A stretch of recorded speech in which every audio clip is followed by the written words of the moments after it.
Welcome to the Collide Kids podcast, hosted by Christen Clark. This is a show for kids and families. You are going to meet new people and have fun while you listen. Let's do it!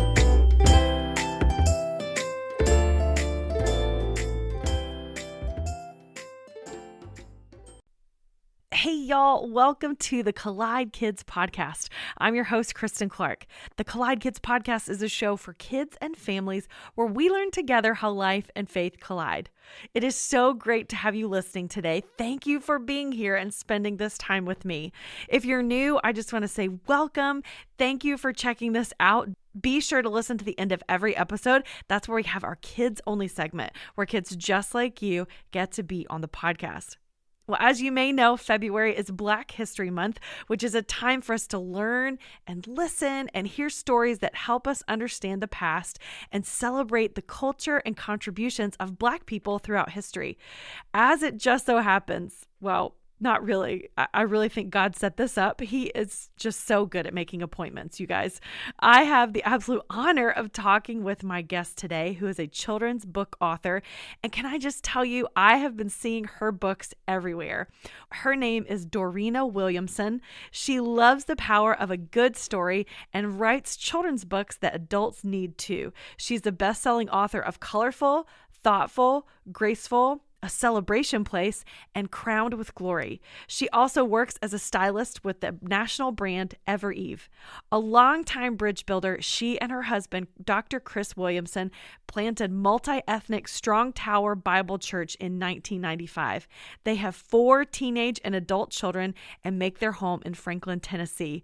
I am so excited for you to hear this conversation with Dorena Williamson.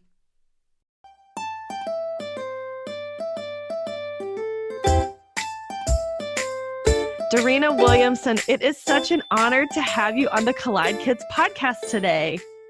Thank you so much for having me. I'm excited to chat with you today. Yeah, this is so cool and so exciting that we get to have this conversation right at the beginning of Black History Month. So I think this is just a God-ordained moment for us to talk today. So I'm excited. For sure. My goodness. Will you just introduce yourself to the listeners and tell us a little bit about who you are and what you do? Absolutely. Well, I am a child of God, and I am blessed to be married to my best friend for 30 years now, which I don't feel like I'm really that old, but I guess I have a 28-year-old, so yes, I am. Oh, wow. And I have 4 children who are not little children anymore, 28, 25, 21, and 18. So I'm dearly blessed to do life with them. And my husband and I planted a multicultural church 26 years ago. So that work and that beautiful mission that we get to be a part of has really been the source of my new adventure as an author of children's books. And I'm just grateful to give representation and help shape the minds and the hearts of children and adults that read to them. That is awesome. And I love talking with children's authors because you guys have such a great perspective of what kids are interested in. And so this is going to be a fun conversation. Before we get into all that, because I want to ask you a lot about your books and how you became an author, but we always like to start out with a joke or something funny because this is a podcast for kids. So do you have something for us today? Yes. So one of my favorite movie scenes is in the movie Robin Hood, Prince of Thieves, that stars Kevin Costner. And there is a scene in that movie, if people haven't seen it, it also stars Morgan Freeman. And Morgan has joined the outlaws, the people that Robin Hood is championing their cause. They've been outlawed by the king. And there's this scene where the people aren't really sure what to do with him because they haven't seen a Moor, an African. And this little white girl comes up to Morgan Freeman and she stands there looking at him. And then she says, "Did God paint you?" And it's the cutest thing because she's trying to figure out, like, you look different than me. Were you painted by God? And he says for sure. And it's so sweet, but it reminds me that children have the most curious questions. And I just love her little, "Did God paint you?" accent. I'm sure I'm not doing it That's justice, awesome. but the point is just, she was curious and he received it and she wanted to know, and kids want to know. So I love watching the movie it's such a redemptive story, obviously, but I really do love that scene. That's awesome. I love that. So first, let's start about how you got started as a children's author. So this is my midlife adventure. It is not something that I planned. My college degree is in psychology and counseling, but as I've raised 4 Black children in the South, it was important to me to give them representation. I wanted my children to see characters in books that looked like them. And as a Christian, I also wanted to reinforce the faith values that had been handed to me, that were dear to me, and those convictions that I wanted them to also hold. Unfortunately, it was hard to find that in picture books when they were really little. And so when I did find books that reinforced both our faith and our culture, they were treasures to me. And so God, in his way of calling us to new adventures and calling us to do new things that we would never have imagined for ourselves, that's really my story, Christen, that in that he gave me the seeds of this story, the first story I wrote, to help respond to Christians who thought teaching their children not to see color, and I say that in quotes, or teaching their children to be colorblind was the right way to lean in, or I should say to default from conversations about skin color. And so that really was the beginning of how could I contribute? Because it agitated me that people thought that was the best way, because I knew that was not helpful.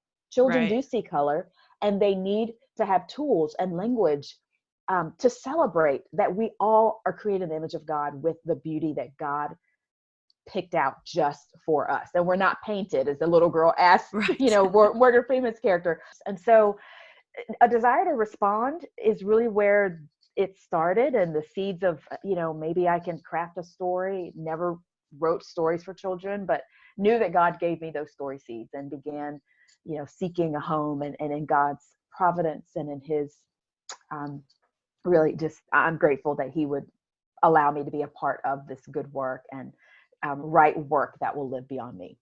I love that. Can you define what representation is and why it's so important? So when I talk about representation, I literally mean when children look at a book and they go through the pages of a book. What does it mean for them to see themselves when they see a cover and they see people that look like them, or they see a character that has hair like theirs? One of the richest examples that's very personal and sweet to me is my daughter Chase. When she was 4 years old, we got Karen Beaumont's beautiful classic children's book. It's called I Like Myself. And in that book, the lead character has spirally little curly hair that just kind of, is all over her head. And for my Chase, she had little spirally curly hair. And a lot of times I would style them in little, 2 little sections, and the little curls would stick out. And so she looked at that book and she saw herself.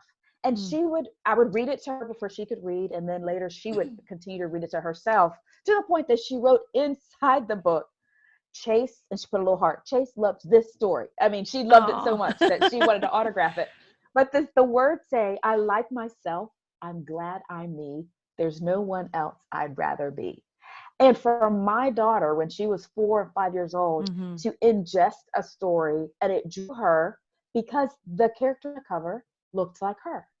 And she grew up, she's now 21, and she is a painter and an artist, and she loves drawing brown and black characters that look like her beautiful 21-year-old self. But she tells me that it started because she remembers loving that book. And that's what I want to do, is to give the representation that has been lacking in publishing.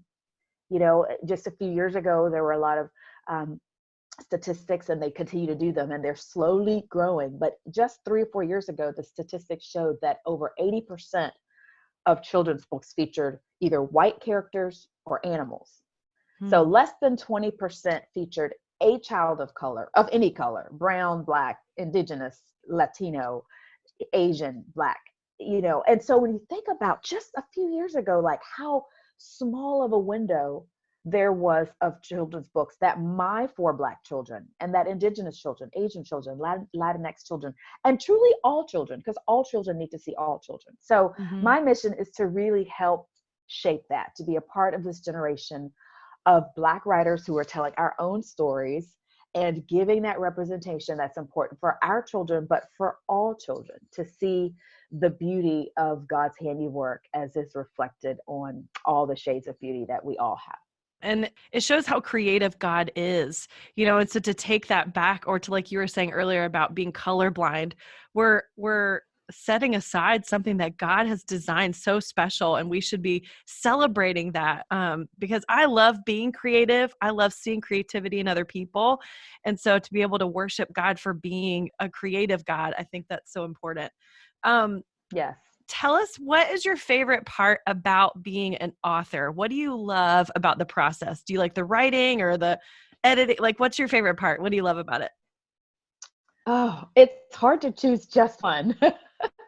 But I will say one of the things that is a treasure to me is when parents or grandparents or teachers will write, and especially when they post pictures of children taking in the messages that I've written, because that's I'm not writing them just for my own joy. I'm writing them to really shape. And so when I get to hear the stories of how that's happening or see those pictures of children engaging, it fills me with the most incredible delight, and it fuels me. It's like an affirmation, like a yes, a thumbs up, like it's happening. This hard work, this labor of love that I am putting such deliberate effort in is actually being fleshed out. It's actually occurring. But then it's also fuel, because it gets discouraging. There are hurdles to go through. It's hard work. You wonder if it's worth it. There are things going in our culture that just hit our hearts and just make us go, how long, oh Lord? We lament at the brokenness that we continue to see. And so those posts and those little notes or inboxes just fuel me and say, keep going. It's worth it. You're changing hearts one at a time. That's amazing. Yeah, that would be so encouraging to me as well. And I love that God is so faithful to encourage us along the way. And so for you to get to see that each time is so special. How many books have you written? Goodness, I have to sometimes sit and pinch my fingers and go, okay, is it really true that I've written this many? So I have published 4 books: Colorful, Thoughtful, Graceful, and The Celebration Place. And then the 5th book will be releasing right around the corner when this podcast comes out. That's Yay! Crowned with Glory. So that will be number 5. Wow. And then this year I will have 2 additional. So in the summer, I will have a children's board book about Juneteenth. That will be coming out. And that's so exciting to get to add some representation and help parents begin to just introduce that important holiday, to the very youngest.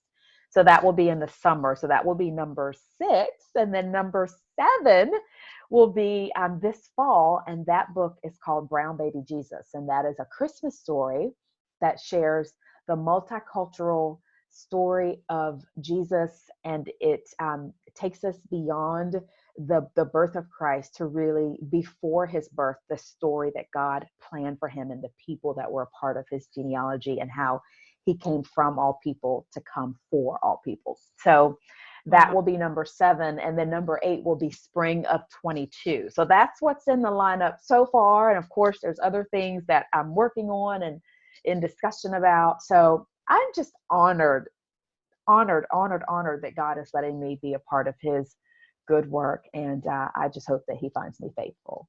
So many good things to look forward to. That's exciting. Yes. Speaking of a new book, tell us about your new book that's just come out. Yes. So I literally just received my copies the night before we're recording this. So you are just getting the overflow of all the joy. So excited. Yes. My son is a first grade teacher, and he got in last night late. And this morning when he was making his coffee, I was like, okay, I hope you have a good day. And did you see the book? Like, it's sitting right there at 6:30 this morning. So I was like, you can take a minute and take it in.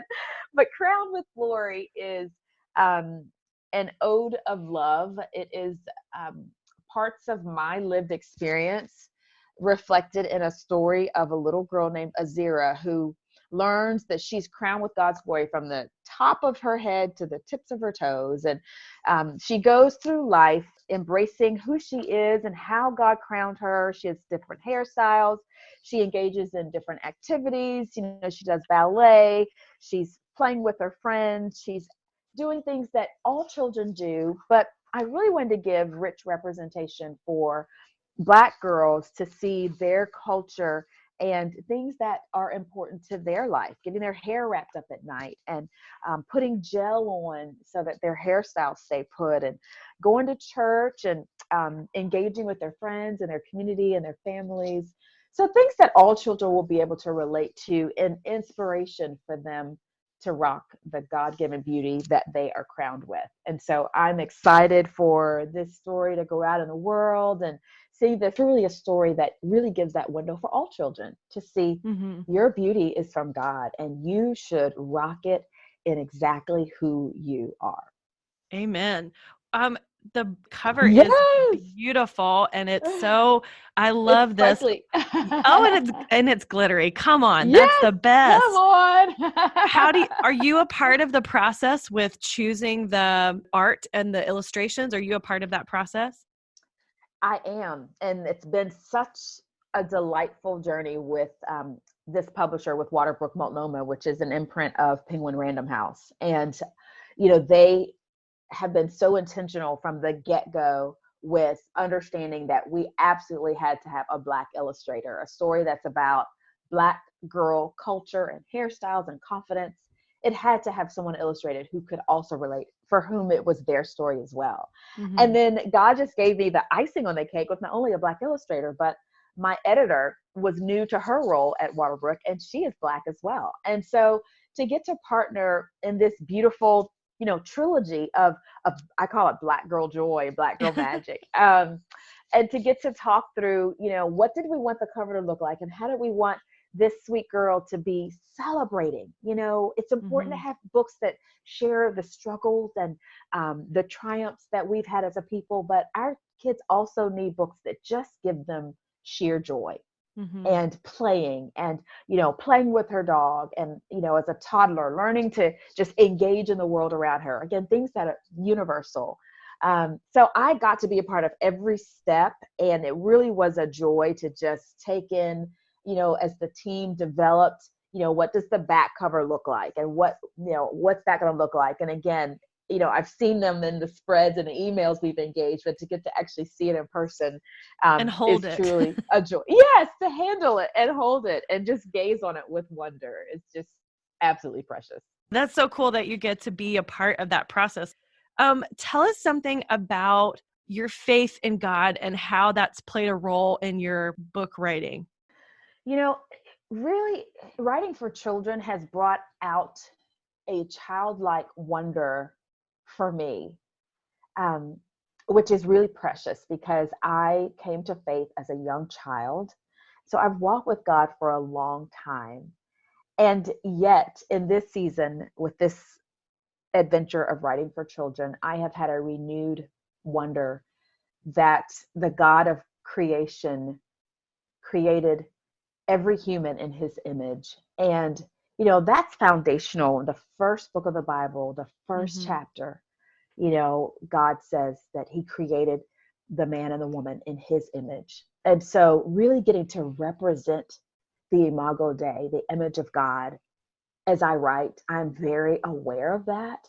I know that it is a holy calling, and it is a work that infuses my faith, but also I absolutely hope that the work that I do in these children's books gets out, and I've seen it get out into mainstream culture. And that's exciting because I get to spread the fragrance of Christ. I get to shine the light of Christ to people who share my faith, but even beyond, in hopes that they will see us affirming that the Imago Dei rests on every human, every culture, all of our shades of beauty is an intentional work of God. And so it's beautiful to own my faith, to be unashamed in the fact that I source from the faith that I have in God, and knowing that I am his creation, and then I get to spread that good news in the work that I do. And my prayer is that it will draw them to him. And what a beautiful way to be a part of God's redemptive work in that.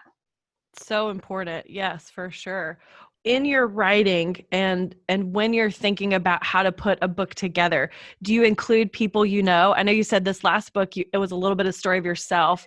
Do you include other people you know in your books? Yes, I do. As a matter of fact, the first book that I wrote, Colorful, I wanted all three of those first books to feature adults having these teachable conversations with kids, because I was unpacking some really important subjects like, celebrating our racial beauty and, honoring people with disabilities, and really, learning how to lift up friends who might be going through a hard time, with homelessness. And so in that first book, I featured a grandmother who is inspired by my mom and my grandmother. And I call her Granny Mac. My maiden name is McFarland. So, it was a joy to have them understand that their impact on my life is being fleshed out in that story, that children get to see Granny Mac, and that she is an ode to my mom and to my grandmother. Aww. And so it was, and then my second book was inspired by my nephew, Josiah, who has Down syndrome. He's 14 now, and he was overjoyed to get to hold Thoughtful and to see a boy who has Down syndrome as the hero of the story, and to know that his journey inspired that. So absolutely, it's been a joy. It's kind of the fun part of being an author. You get to choose your own characters and their names. And in one of my books, I include a Pastor Will, and my husband is Chris Williamson. So everybody who knows me knows, yep, that would be her husband, Chris Williamson, right there. So I love this inside information. Now when I read the books, I'm going to be like, I know who that is. Now I know who That's that right. is. That's awesome. That's exactly right. But even the bigger picture of yes, there are specific odes to people that I know, but even in the story, I've met little girls with red hair, and when they see my character Kayla in Colorful, and they see her red hair, they're like, she has red hair like me. And so even something as sweet as that they see themselves, that they see, that's me right there. And that's the whole point of that representation, is that kids see, oh, she looks like me. Her hair looks like mine. And they see themselves and they feel that affirmation. So that's the bigger joy beyond having specific characters of people that are dear to me. I love that. That's so good. Let's talk a little bit about Black History Month, because we're just starting February, and there's a lot of conversations about this month in education and also in ways that we can honor it. So how does your family reflect, or what does Black History Month mean to your family? We'll be right back after this.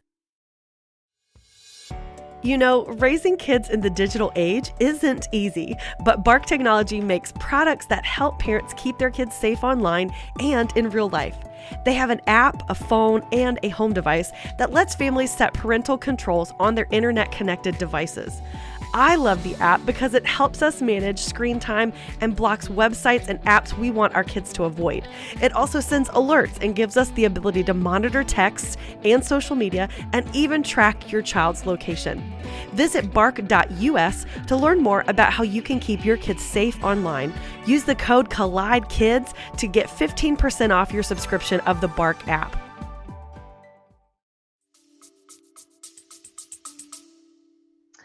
Oh, Black History Month is just a continuation of the culture of celebration that we seek to have in our home. We have on our walls, images, and when I decorate, I've already put out some of my Black statues and things that I want.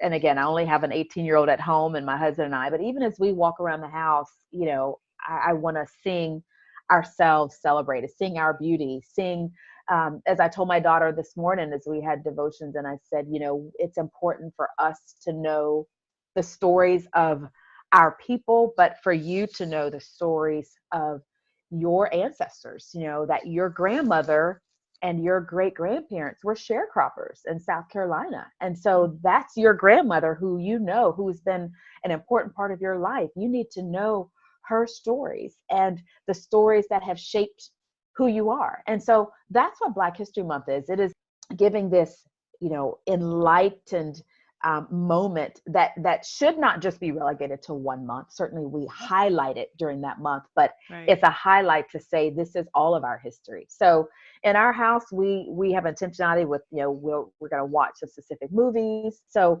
we try to just continue to have those conversations, and in the work that I get to do, with reading to children or engaging with educators, engaging with children's ministry leaders, saying we can talk about these things even in our churches, because Black history is a part of our biblical heritage as well. As we see people that God used in Jesus's genealogy, women of color, we can learn about, the Ethiopian eunuch. We can learn about other characters in the Bible of people of color who were part of the redemptive story that God included in his word. So it's a beautiful opportunity for celebration that we can lean into during that month, but certainly all year long.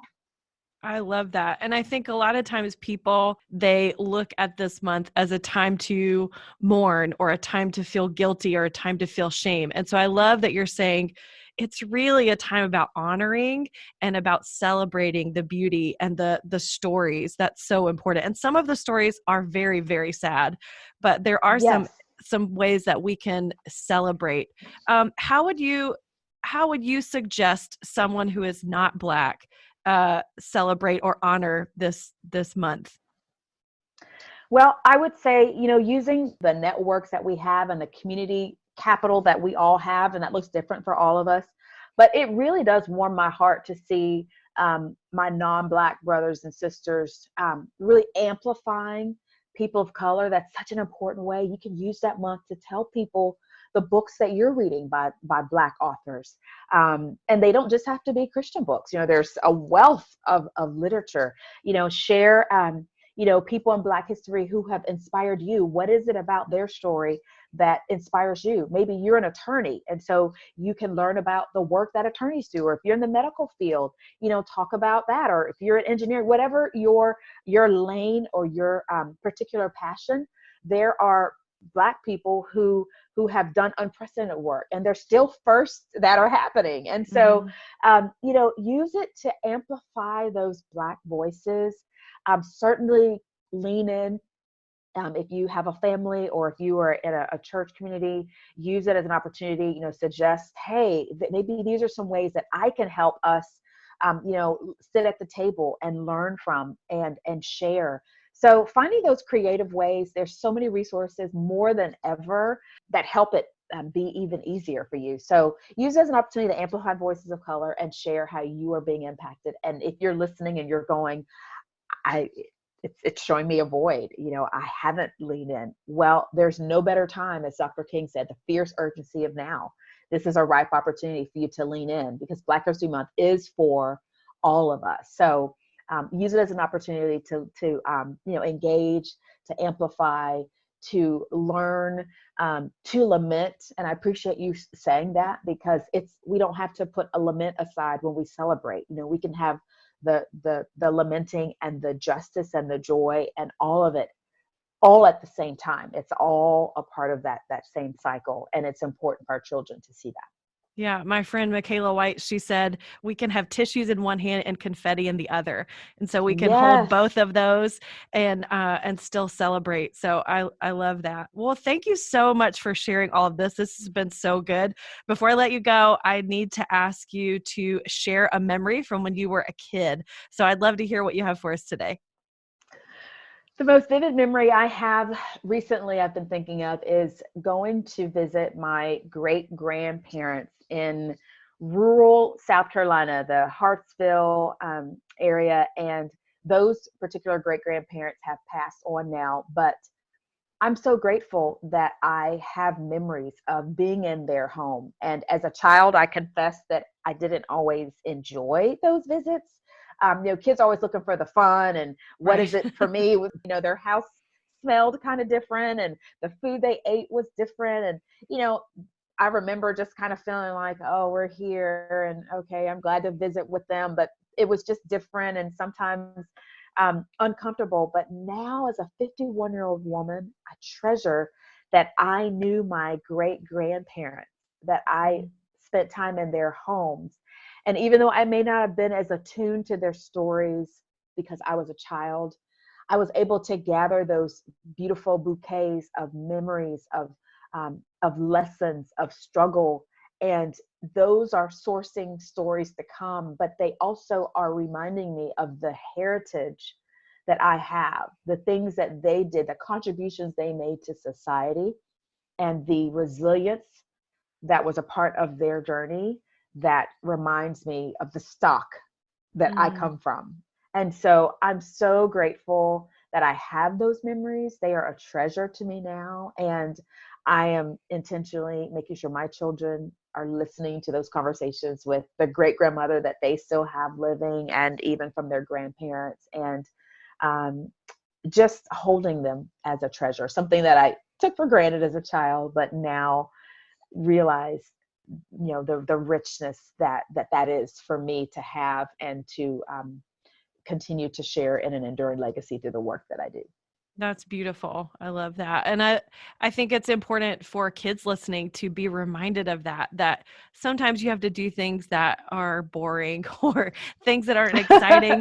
But if you can take a moment to try to learn and try to listen, you might come away with something a lot more rich later than you thought you would. So good encouragement for today. Thank you so much, Dorena, for being on the show today. I'm so excited about your books and all the things you have to share and all things coming up.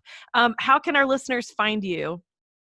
I would love for people to engage with me on Instagram, on Facebook, Twitter. My website has resources if you are looking to grow your children's book library, or as adults, your library of reads.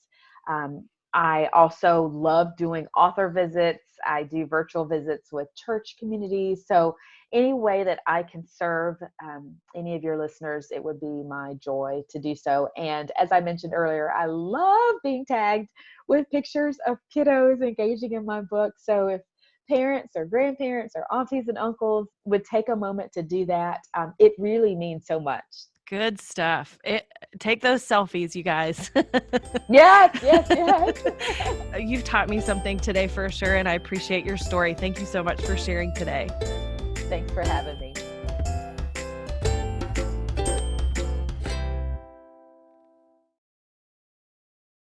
Wow, wasn't that so good? I love when she was talking about finding the books that reflect faith and culture was such a treasure to her when her kids were young. And because it was so hard to find many like that, she set out to create them. I just love that. And she gave us some important things to remember about representation and learning to celebrate that we are all created in the image of God with the beauty that God picked out just for us.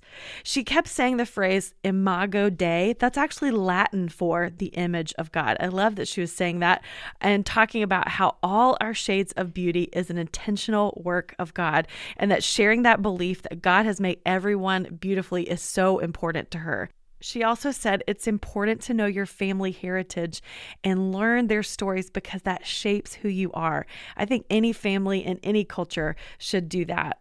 Well, all the books she has coming out, it's so exciting to hear about that this year, especially Crowned with Glory, which is coming out very, very soon. And you can pre-order it now on Amazon, Barnes & Noble, christianbook.com, and more. So visit her website, DorenaWilliamson.com, to learn more about that.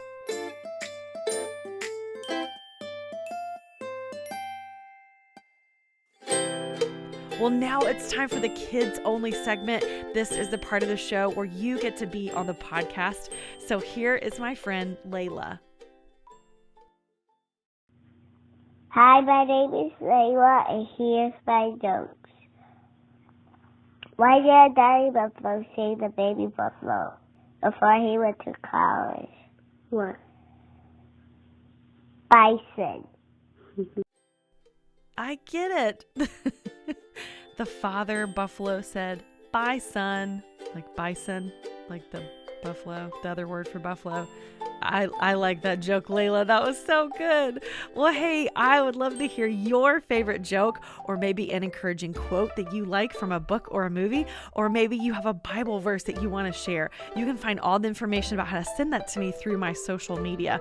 I'm on Facebook at the Collide Kids Podcast, or on Instagram at Collide Kids Pod. I would love for you to be a supporter of the podcast. Here's a few ways you can do that. First, be sure to subscribe and follow this podcast if you're not already. So that way new episodes will automatically load each week into whatever podcast app you're using, and leave a rating and a review. When you do that, it really gives shows like mine a boost in the podcast app, and then more people get to hear about it. You can also share this episode with friends and family and tell them why you and your family like to listen. Or you can go to my website, thecollidekidspodcast.com, and click the link that says buy me a coffee. And anytime you think about it, I always appreciate your prayer support as well. Well, I am so thankful that you listened today, and I hope that just like Dorena's new book, Crowned with Glory, says, that you rock the God-given beauty you have been crowned with. In case no one has told you today, I want to be the first to remind you that God loves you so very much. Thanks for listening.